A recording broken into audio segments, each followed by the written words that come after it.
好来，乡亲啊，继续来看这个亚洲的西南部，来看黎巴嫩这个国家的首都贝鲁特，伫个当地时间初时暗时发生2起的大爆炸，规个市中心拢感受到强烈的震动，有袂少的这个房屋玻璃是崩甲脆糊糊。这个黎巴嫩的内政部讲，初步研判应该毋是恐怖攻击，是藏伫个贝鲁特港区仓库内底化学物品引发的爆炸。啊，这2件爆炸至少有78个人死亡，超过4000人受伤。爆炸了后，现场虽然出现黑色的香菇云。Oh my God！ 消防人员伫爆炸发生后，随赶到现场拍火，现场的建筑物火轨拢总照变形，外国刺穿。لا أنا سيارتي طاحت طربشت السيارة والإزاز أظن هذا جروح إزاز。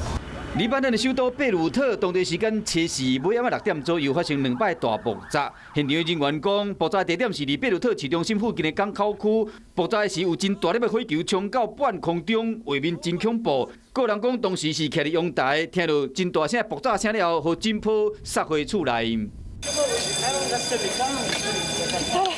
这件爆炸威力有够大，震撼贝鲁特市中心有真侪建筑物拢害了，袂少厝玻璃嘛拢破了，甚至公寓阳台嘛拢崩去。连伫240公里外的塞浦路斯拢听到爆炸声，爆炸佫造成严重的死伤。因为相关的单位初步判断，认讲这毋是恐怖攻击，应该是贝鲁特的港区内面一个放化学物质的仓库引起爆炸。